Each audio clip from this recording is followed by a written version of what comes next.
नमस्कार जी। नमस्कार। सर मैं सरकारी डिपार्टमेंट से आया हूँ, आयुष्मान योजना ऑफिस से। तो क्या आपका आयुष्मान कार्ड बना हुआ है?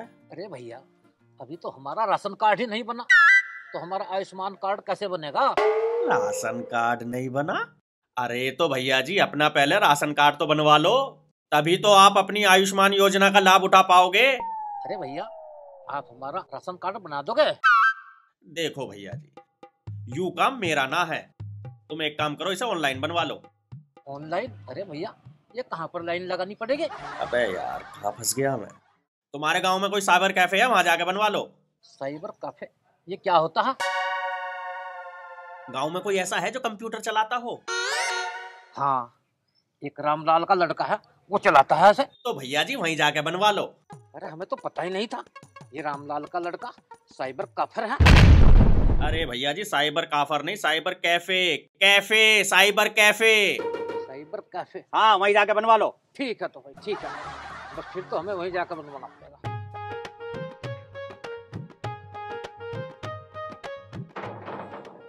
अबे यार, ऐसे दो चार कस्टमर और मिल गए, मैं तो बावला हो जाऊंगा।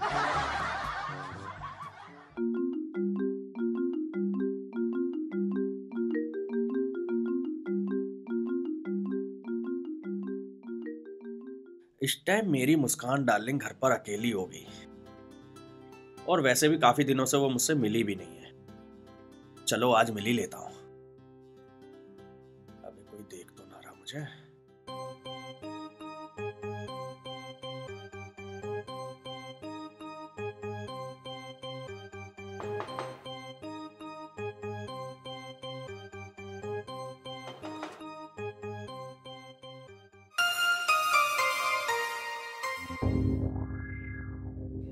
तुम पागल हो गया संजय? मेरे घर क्यों चले आए? अगर पापा या भैया ने देख लिया तो बहुत बड़ी मुसीबत खड़ी हो जाएगी। प्यार करने वाले कभी डरते नहीं है मेरी जान, फिर तू क्यों डर रही है? वैसे पापा घर पे ही है क्या? घर में इस समय सिर्फ मैं ही हूँ, लेकिन कोई भी किसी समय भी आ सकता है। प्लीज तुम यहाँ से चले जाओ। ऐसे कैसे चला जाऊं यार? और तू कई दिनों से कहाँ गायब है? और तू मुझसे मिलने भी नहीं आ रही है। 2-3 दिन से पापा की तबीयत खराब चल रही है और ज्यादा समय वो घर पे ही रहते हैं। बस इसी कारण मैं तुमसे नहीं मिलने आ पाई। सच बोलूं तो तुझसे मिले बिना मेरे दिल को चैन नहीं आता। मेरा भी यही हाल है, मैं भी तुम्हें देखे बिना नहीं रह पाती। पता नहीं तुम्हारे प्यार ने मुझ पर कौन सा जादू कर रखा है। ये इश्क का जादू है मेरी जान, सर चढ़ कर बोलता है। तो आप आयुष्मान कार्ड के फायदे समझ गई ना मैडम? हाँ हाँ, मैं समझ गई। कौन है भाई तू? और मेरी बेटी को कौन से फायदे समझा रहा था? पापा जी, ये सरकारी एजेंट है, आयुष्मान कार्ड के फायदे समझा रहे थे मुझे। चल तो अंदर जा, मैं अपने आप समझ लूंगा। हाँ भाई, अब बता आयुष्मान कार्ड बनवाने के फायदे। अंकल जी, मोदी सरकार ने ना आयुष्मान कार्ड बनाने की योजना शुरू की है। आप भी बनवा लीजिए आयुष्मान कार्ड। बहुत ही फायदे की चीज़ है। मेरा ड्यूटी टाइम खत्म हो गया अंकल जी, मैं चलता हूँ। निकल ले बेटा पतली गली से।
नागलोक से भागकर तुम इंसानों की दुनिया में आकर तुम मुझसे पीछा नहीं छुड़वा सकती।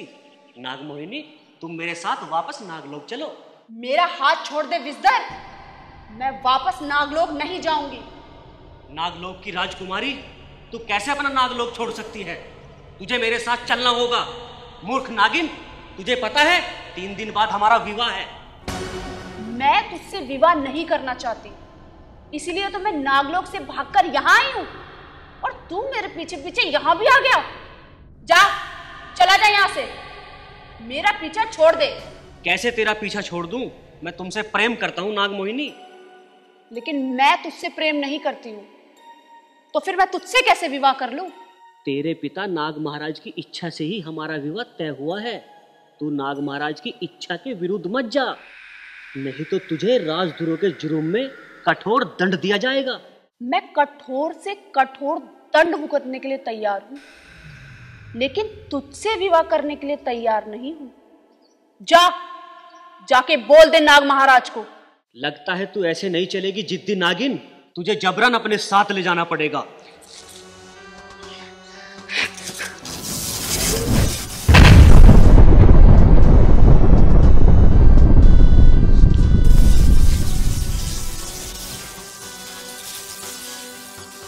हम दोनों ही जहरीली नाग शक्तियों के धारक हैं, और हम दोनों की इस झड़प में या तो आज तेरी जान जाएगी या तो मैं मारी जाऊंगी। विजदर,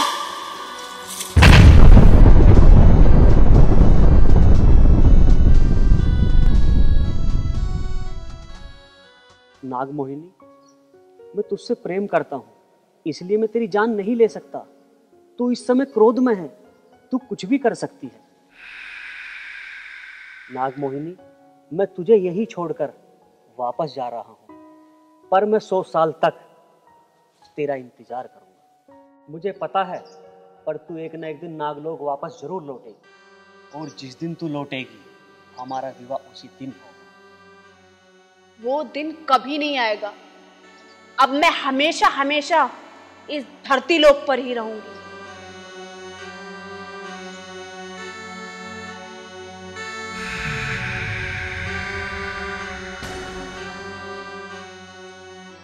चलो, पीछा तो छूटा।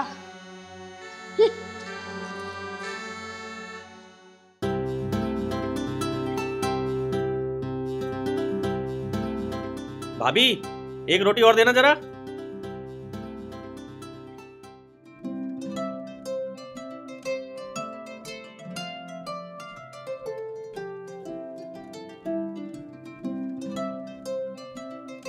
देवर जी, अब कुछ दिन और मेरे हाथ का बना खाना खा लो, उसके बाद फिर अपनी बन्नों के हाथ का बना खाना खाइयो। क्या मतलब? मतलब ये है देवर जी, अब तुम शादी लायक हो गए हो, नगर पालिका में तुम्हारी सरकारी नौकरी भी है, इसलिए तुम्हारे भैया ने तुम्हारी शादी कराने का फैसला किया है। लड़की देख ली भैया ने?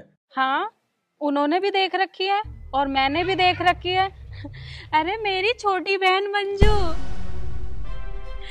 और मंजू की तुम्हारी जोड़ी ऐसे लगेगी जैसे राधा कृष्ण की जोड़ी। भैया, मैं मंजू से शादी नहीं कर सकता। क्यों भाई, मंजू में क्या कमी है? वो पढ़ी लिखी है, सुंदर है, सुशील है, और तेरी भाभी की सगी बहन है। इससे अच्छी बहू हमें कहाँ मिलेगी? मेरी बहन का रिश्ता बिना सोचे समझे मत ठुकराओ देवर जी, वो तुम्हारी जिंदगी खुशहाल बना देगी। वो बात तो ठीक है भाभी, पर मैं मंजू से शादी नहीं कर सकता, मेरी मजबूरी है। ऐसी क्या मजबूरी है तेरी जो अपने बड़े भाई की इच्छा के विरुद्ध बात कर रहा है? क्या और कोई लड़की पसंद है तुझे? संजय, मुझे तुमसे ये उम्मीद नहीं थी। अब तुम्हारे माँ बाप भी नहीं है, और ये तुम्हारे भैया, अब यही तुम्हारे बाप की जगह है। ये तुम्हारे भले की तो सोच रहे हैं, और तुम फिर भी उन्हें इनकार कर रहे हो। भाभी, मैं मानता हूँ कि आप दोनों मेरे माँ बाप की जगह हैं, और मुझे आप दोनों की हर बात माननी चाहिए, लेकिन ये बात मैं आप दोनों की नहीं मान पाऊंगा। अरे क्यों ना मानना हमारी बात? कारण तो बता। भैया, मैं मुस्कान नाम की लड़की से प्यार करता हूं, और मेरी जब भी शादी होगी मुस्कान से ही होगी। ये मेरा आखिरी फैसला है।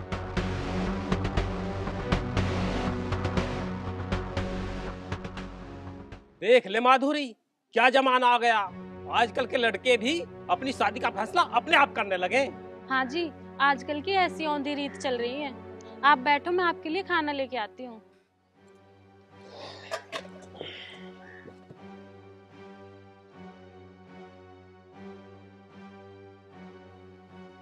पता नहीं ये क्या करके रहेगा।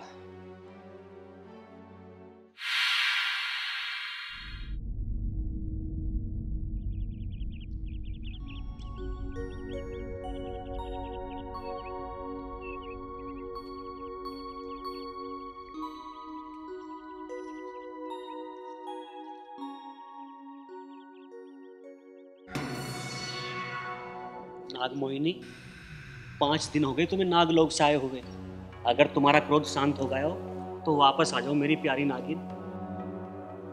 मैं वापस लौट जाऊंगी अगर तू मेरे साथ शादी करने की जिद छोड़ दे, वरना मैं वापस नहीं लौटूंगी। ये तो असंभव बात है। तुझे आज नहीं तो कल मेरे साथ विवाह करना पड़ेगा। तो फिर मैं भी कभी नागलोक नहीं लौटूंगी, चाहे महाप्रलय क्यों ना आ जाए। मूर्ख नागिन, ये तू नहीं, तेरी नाग शक्तियों का घमंड बोल रहा है, और मैं तेरा ये घमंड चकनाचूर कर दूंगा। मैं सेनापति विषधर अपनी तमाम असीम शक्तियों से तेरी जहरीली शक्तियों को छीनता हूं।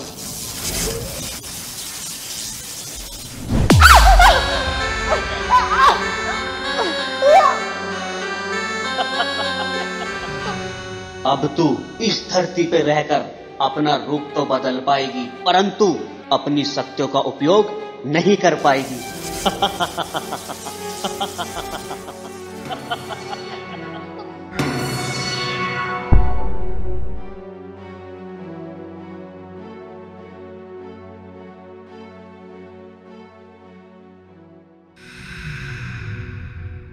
मक्कार कहीं का, क्या समझता है मेरी शक्तियां छीन कर मुझे अपने सामने झुका लेगा?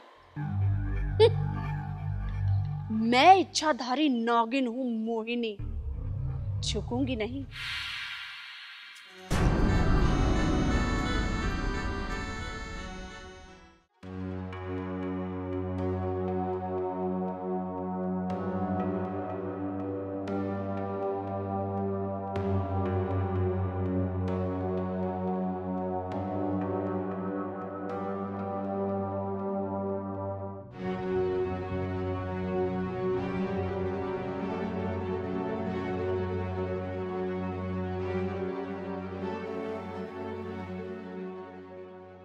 मुस्कान, हम लोग ऐसे कब तक छुप छुप के मिलते रहेंगे? मेरे ख्याल से अब हम दोनों को शादी कर लेनी चाहिए। तुम ठीक सोच रहे हो संजय, लेकिन हमारी शादी होगी किस तरह? तुम हरिजन हो और मैं ऊंची कास्ट की।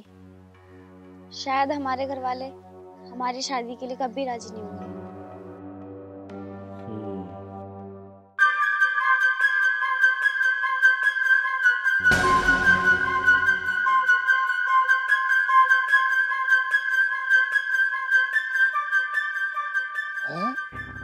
संदीप की बहन और इस लौंडे के साथ? अरे तुम छोड़ो सारी बात, लो चॉकलेट खाओ। ये लो। चॉकलेट खा रही है, बड़ा प्यार जता रही है, अभी खिला। मुस्कान, हम दोनों की जात बरादरी हमारी शादी में अड़चन नहीं बन सकती। मैंने तो भैया भाभी से बोल भी दिया है कि मैं मुस्कान से ही शादी करूंगा और उन्हें मेरी बात माननी पड़ेगी।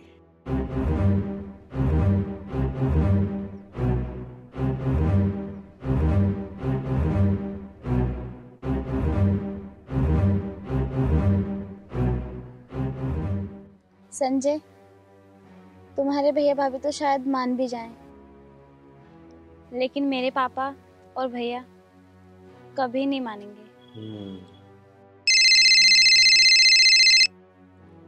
हेलो हेलो संदीप, मैं बोल रहा हूँ अमर सिंह।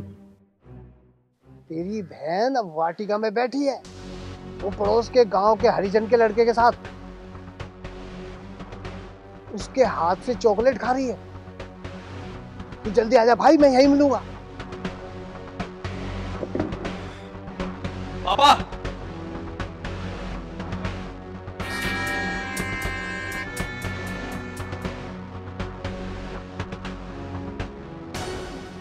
मुस्कान, आज तो मुझे दिल से एक बात बता दे कि तू मुझे कितना प्यार करती है। जितना समुद्र में पानी है उससे ज्यादा प्यार करती हूँ मैं तुमसे। तुम्हारे लिए अपनी जान भी दे सकती हूँ। हाँ, ये बात तो है। तो मुस्कान, आज तुम मुझसे एक वादा कर। बोलो। कि हम अपनी जात बरादरी और परिवार वालों की कोई परवाह नहीं करेंगे और अपनी जान पर खेलकर शादी के बंधन में बंधेंगे। मैं वादा करती हूँ ऐसे ही होगा।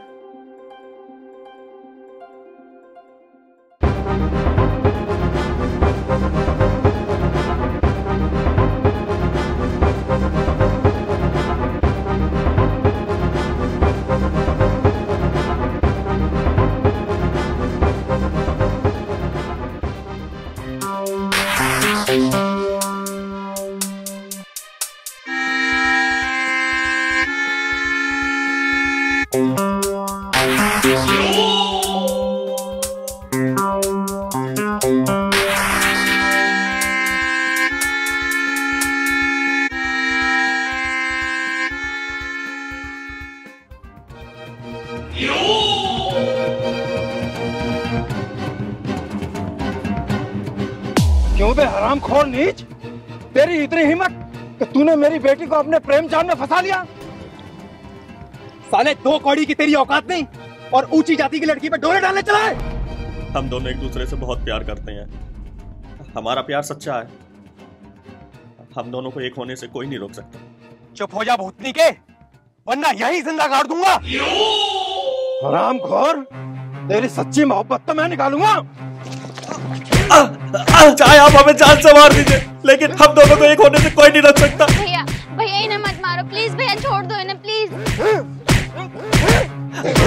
तू पीछे हट जा, वरना तेरा गला काट दूंगा मैं। मुस्कान मेरी है।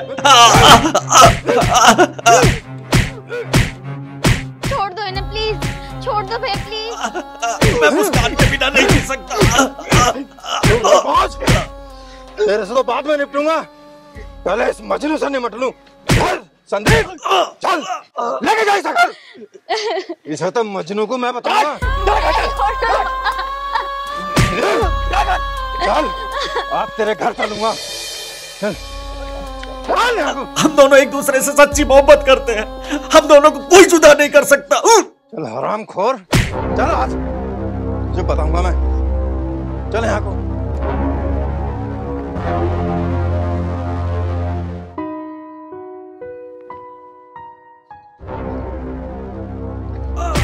बुला अपने माँ बाप को। कौन हो भाई तुम, और क्या बात हो गई? मेरे भाई के साथ ऐसा क्यों कर रहे हो? शुक्र मना, इसे हमने जान से नहीं मारा, नहीं तो इसने ऐसी अच्छी हरकत की है, इसका अंजाम मौत होती, मौत। पर बात क्या हो गई? उसकी क्या लगती है? देवर है मेरा, क्या कुछ गड़बड़ कर दी मेरे देवर ने? तेरे देवर ने छोटी मोटी गड़बड़ नहीं करी है, बहुत बड़ा अपराध किया है। हमारी बेटी पर डोरे डालने का अपराध किया है इसने। ये हरामखोर नीच जाति का होकर हम ऊंची जात वाली लड़की को अपने प्यार में फंसाने चला था। इसकी हिम्मत कैसे हो गई? संजय, आज तो तूने हमारे खानदान की नाक कटवा दी। ऐसा गलत काम तूने क्यों किया? भैया, मैंने कोई गलत काम नहीं किया। मैं इनकी बेटी से सच्चा प्यार करता हूँ और उसी से शादी करना चाहता हूँ। जुबान को लगाम दे, नहीं तो अभी तेरी हड्डी पसली तोड़ दूंगा। तुम मेरी हड्डी पसली तो तोड़ सकते हो, पर मुस्कान का प्यार मेरे दिल से नहीं निकाल सकते। बकवास मत कर नालायक। आज तक हमारे घर पे आके कोई भी ऊंची आवाज में नहीं बोला, और तेरी करतूत ने आज हमारा सर शर्म से झुका दिया। देख भाई, तू मेरी बात कान खोल के सुन ले। तू अपने इस भाई के लगाम लगा ले। आज के बाद ये मेरी बेटी के आसपास नजर नहीं आना चाहिए। ठीक है जी, नहीं आएगा। भाई मैं एक सामाजिक आदमी हूं और तू भी समाज में उठता बैठता है। तू अपने इस लफंगे भाई को समझा, किसी की घर की इज्जत से खेलना ठीक नहीं होता। आज तो हम अपनी इज्जत और बेइज्जती का ख्याल करके इस पे रहम कर रहे हैं, लेकिन अगर ये बाज नहीं आया तो मैं इसे जिंदा नहीं छोड़ूंगा। नंबरदार जी, आप बेफिक्र रहो, आज के बाद आपको कोई भी शिकायत का मौका नहीं मिलेगा। नंबरदार जी, ये बिन माँ बाप का बेटा है, शायद इससे इसलिए गलती होगी, आज के बाद नहीं होगी गलती। इसके भैया इसे टाइट कर देंगे। इसी में इसकी भलाई है। चलो भाई।